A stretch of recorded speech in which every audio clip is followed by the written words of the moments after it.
Hey, good afternoon. I mean, sir, anong oras na? Alas 6 na. So, good afternoon, ma'am. This is my project. It's called ATM Final. So, before the output, explain ako daan ng kan. Ay, mas nito pag ikon dan. O, sige, explain ako daan ng code. So, muna yung connection, ang link, ang user, simple way pa. So, iwan mo na. Ako na siyang gi-explain, ma'am. Natanong ako. Naradali ako mga query sa tibuok na kong system. Tawag ba yung system kay nga na, pilingon matagod. Ayun. So, before tayo proceed na, alita sa login controller. So, tara, muna yung extend na connection. Yeah. Para magtawag na lang ko sa phone sa PCMT ba? Muna yung mga dali nga kanang, mga tricks ba? Mga dali nga pamaagi. Parihan eh. Prepare segment con. Kung unsay na ni connection, kung unsay na ni connection DB, makuha ni database management. So, arita ni login. Ay, arita ni sign up una. Okay, sign up controller. Sign up view. So, kaning nga film, akong kuhan gawin man kay MVC structure. Saan ba na rin? Okay. So, una, na ako diri sa frame. Nagbutang ko title nga sign up. Nga yung size kay, naka 450. Nga, sabi niya, 450 width o 600 height. Then, ang kaning pasabot ni ma'am kay naka-center siya. Bali, wala sa set. Pinala na ako para automatic sa mo center. Kini kay pang close sa frame.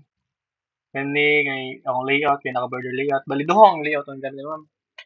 Sa frame naka-border layout ko, sa akong J-panel naka-grid bag layout ko. Regular ako na block. Kay nga naman agad design ba. Set preferred size. So mo ni ang side sa akong panel. Naka 450 width o 150 height. So anong nag-north mo ko? Kay para na siya kana bitong dili siya katag bila ma'am. Bali nagbutang pag og kuan kanang font sa north niya. May sign up mo niya kuan. So kaning font ma'am nagbutan ako para din ako magbalik-balik. So mo ni yang font style, yang font kay naka-bold o kani siya kay iyahang size, font size. So duha na kay kato maning dako nga font o katong pang gagmay nga font sa sign up page. So para ma-explain na maayo yung tawag na para na di output. Tawag ko na to. Ay, yan ako nag-sum. Ako pa ako nag-sum. Okay, tawag ko na ba si sum.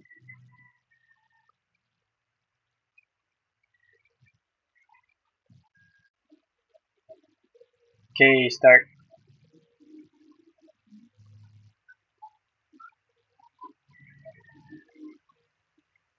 Yeah. So, yan, balik. So, sign up. So, mo yung pasabot sa sign up, ma'am.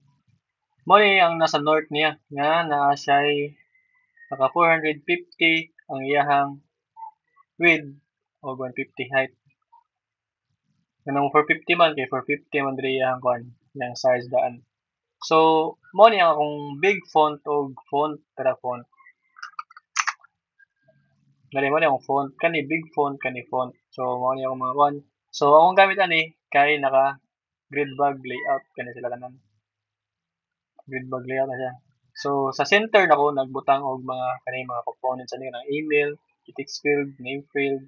So, naka GBC na. Kung pasabutan na ma'am kay 0 na sa 0 nga position, 0 pod. So, once 0 mapunta na siya ma'am kay bali ba siya mura siya mo automatic may swag pero mo pa nakalindot sa grid bag layout kay mas limpyo sa tanawon. Di pareha sa uban okay. Naman pa lindot pero depende na po din sa paggamit siya. So, kaning in label mo yung name, kaning mo yung name label, niya in field mo na sa gitaw no name field. Pwede nakakuha niya. Meron ko gusto na pero wala na siya. Then, ang kaning you label, username, you field, kani, niya, J label, P label, mo ng password label, o password field, confirm password, o create pin. So, napod yung mga button siya, button, register, o gani. So kani mong south kay sa south mo gibutang. So anong nag-south mo ko? Kay gibutangan ako ang south ug usa siya ka button kani already have an account kay para matunga siya. Kay once maka example akong size ning grid bag layout sa isa na ako grid bag layout kay 1 man, 2 man. So kung dili na siya matunga kung ako siya isagol diri sa kwan. Ang kani ala, ang kani ma'am kani nga button di na siya matunga kung ako siya isagol diri. Bali kung ako siya isagol diri ang kani pwede siya mabutang diri sa kilid or diri sa kilid. Kay duha man niyang kwan. Naka duha na mura bisag diri bilang duha na. Yan na. So ang function sorry ang function. So naka diri sa controller. So para di magbago-bago ako kanu ipang tawag na ako siya. Bali di pang assign ako siya dito sa kwan view which is kani ato. Kani nga view. Then na-init tawgon na yan. Kibaw na ka naman. Initialization o action. Then naka-frame, syempre new frame. Diri mo ta nag-main sa kwan sa kaning controller na to. Naka-main diri. Main. Ay sign up na diri. Nasa login ako main. So diri sa action nag-create na ko. Akong gikuha yang email, name, username, o password o confirm password. So kaning akong confirm kaning gikuha na ko sa ako sa gihimo sang kwan kay naka-car man siya gud kay get password man ang gamit. Naka-car na siya kaning string. Di ako siyang gi-convert into string kaning confirm password o kaning password. So kaning pin gikuha man ako siya. Gi-convert man ako sa string. Mo nang pin percent di ako siyang balik sa kay kwan man tawag ni gikan siya sa naka car yari siya sa string kay para ma-convert nako siya og pin. So gitry catch na ako kay naman na error ato nga nay mga kwan kay ug dili man ako siya ikaw kay nasa error nasa error pero ug dili na ako mabutangan yang kwan kung yang pin kay empty syempre may error pero para madali ang tanan butangan ako sa catch try catch. So tara nako user module diri. So akong user module kay naay username, password name, email, user balance, user pin, int ID ug balance. So muna asa na to? Controller. Okay. So user model. So mo ang user model. Database tawag yun akong database kay sa tong database. So dara mao ni akong create insert user. So sa insert user kung unsay na ni username diri mao iya dinhi. Kung unsay makuha diri sa iyang kwan ba, yung data sa gikan sa mga text field, gi-equal ako siya diri sa kwan. Bali ang kaning tawag ani, example name, name tag nagun na username. So username kay Pogi. So mo na yung nasa text field Pogi niya. So ang kaning model nga username bali yung value na kay kato ng Pogi na username. So ginganan ako sila tanan. So kaning balance gi zero nako. Kaya di man siya pwede ka input pero pwede na siya ma-update. Pero unya maabot ta DBM insert user. Okay. Dara gitawag na nako model. Kay ano nag-model man? Nag-model ko diri. Naka-model kay para mapasa nako yung data so kani masud dito sa database. So next is login. Ari tapos login. Naman ako. Ay wala pa dai. Mao ni yung one. So gikuha na ko yung kung unsa yung user pin diri sa gani string pin man tawag string pin value of model that user pin. So gikuha na ko siya. Giwa ang kon gika ang kaning pin kay int. So kay nga naman gi value of model kay para makoncatenate nako. Ginganin nako siya kay what if naay duha ka user nga pareha sila og kanang pareha sila user pin. Pero lahi sila ID. So ang gibuhat diri ang logic ani kay kung unsay naa siyang user pin ug yung ID, so yung user pin Mukan containate ang iyang ID which is last, like for example 1 2 3 4 5. So yung ID kay 8. So yung user pin na kay 1 2 3 4 5 8. Mo na para kan nagtry mo pagkugakan. Pero basta complex kasi may nakuha na ko yan butang. So diara new pin. So nakuha na ko kaning int. Nakuha na ko sa pin. Gi-convert na po dyan ako into integer. So model.user pin equals new pin. So mo na yung new pin. Katong napunta na ang iyang user pin sa iyang ID na concatenate na siya. So dira gi-update na ako sa database iyang pin. So na diri sa pag-update ato. Connection database. Diba? Okay. Tara use pin. Use pin ito. Connection update pin deh. Update pin get ID layo na to mura na nato diri. Kay dugay ko na kuno dara update pin. So ang gibuhat diri kay gi-update na ko siya sa database. Kung unsa yang user's ID mo ni yang tara. Una, yung user pin, gikuha na ko yung user pin o iyang pagani models yang ID sa user. So ano naman kay ang kaning user pin ma-equal siya kay gi-update mo na ko ang user pin into one. Mura siya akong gi-plusan dito.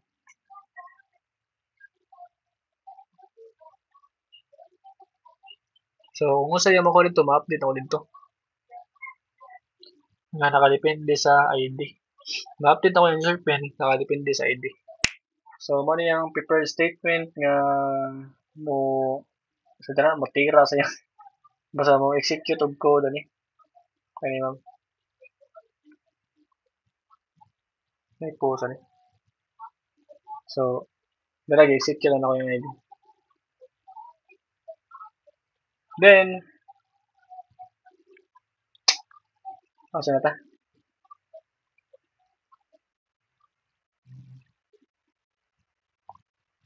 Control sign up pa to. Ay, sign up controller.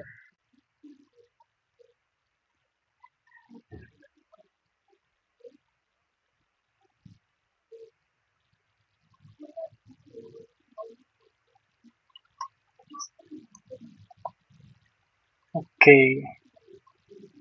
Ang lapit. So, na-update pen niya, gitawag ng login control kaya pag human niya og sign in kay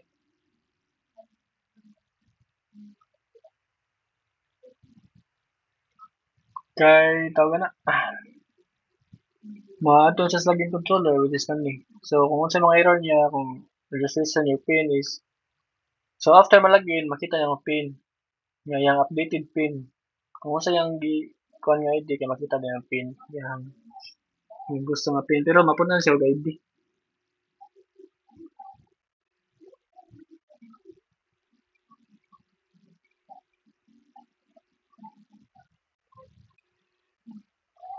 Then, ano ta?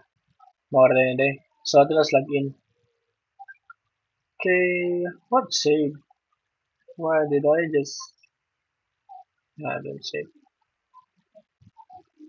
And don't save. Ano ba sa login? View login controller. Okay. Login view. Ano sa login view? So, maura gyapon ni pangagi frame nga gilagin yung title nga naka-north maura gyapon ako ang parihara sila ma'am, parihara sa lag sa akong gi-explain ganyan, parihara sa lag layout. Then, RSS controller. Maura gyapon ganiya, gi-assign ako. Og once na login na, na-sign up. Kung iyang pinutang login controller. So sa ako din ako ma'am sa akong login kay na siya kung wala siya account ba pwede siya madto sa sign up controller. pwede siya mag dito kung wala pa siya account. Pero kaniyang code, yung main nas login. Bali, largo ni. Pero mao siya kasagaran system, maguna sa login kay nga na. So, login that add action listener. So, nag-add action listener ni kung ano sa iyang behavior may tabo. So, sa pag-get na og text, kung ako na yan kan, parihar gyapon sa itong buhat ganiya sa pag-login, user pin, kani kung ang user pin kay wala or sa gana walay sud. Then ang pasabot ani kay ako ang pwede mo ko makalagin sa kuan gud kana gamit ang username ug password na way gamit. So kani ma'am kay nagbuhat og user pin kay para ang kaning user pin largo na di na kailangan mo tara. Di na kaning condition, di na kailangan mo input sa username ug login. Kung naka user pin kay buha ka sa user pin, automatic na. So dara, string password, user pin, pin field, get password. Mora na kuan gini ma'am. So kanay check log, ara diri check log. Check na diri. Check log. Dara. So gi-select on ako sa from users kung pareha ba sila ang username o ang password. So kani execute sa query kani nga code, execute para pagtira dito sa SQL nga kani 1 which is kani ang first kaning question mark o kaning 2 second question mark. Then naka-represent kung pila ka buksod sa table na to. So kung ay sod, matik RS. So kung siya boolean sa mga true or false na boolean. May boolean na bitang. Basta kay boolean na siya. Then so atong model i-update na to siya. I-update na to initial balance. Kung unsay makuha niya sa initial balance, mao iyang initial balance sa yung account. Depende na kung naka-database man eh. Database. So naka-base sa data iyang mga data. Ano username, kung unsay nga niya, unsay kuha niya, unsay ID niya. Nya kani gi-assign ako sa models kay nga naman nagbuhat ko og static nga dili mao. Kani nagbuhat og static diri kay para ma-access na usa sa lain ako nga kuan kay daghan na kog table, daghan na kog file diri og ibutang laban ng o. So pag ko istorya ni. So mao to ako ang login controller, check log. So mao na to, mao na main. Mao ra gyapon ni kung unsay sayop ba iyang pin o sa aritas user pin. So kung mogamit sa use pin, matik walay sud ang kailangan niya, walay sud ang iyang username ug password. Ang username is empty ug password niya dili siya equal to 0. Kay ug mo equal to 0 siya, mura siya gamaw diha. Mo na siya i-input kay bisag unsa sa user pin. Then dere pin string kuha ng user pin gi-convert na ko niya kung sa database akong gi-update yung pin mao na ni yung pin. So kani DBM kay DBM matag ko diri use pin sa gamit yung pin nagamit niya unsa man ni use pin sa pin mo ni pin mo ni sa mo kani asa akong ring samok. Then database man get balance kuha na ko yung balance i-print na ko yung ID kani ko na ID ang kani yung balance kuha na ko sa kung sa yung ID kung sa yung ID. So na diri get balance tara. So kani ang ID ma'am. So select balance from users. So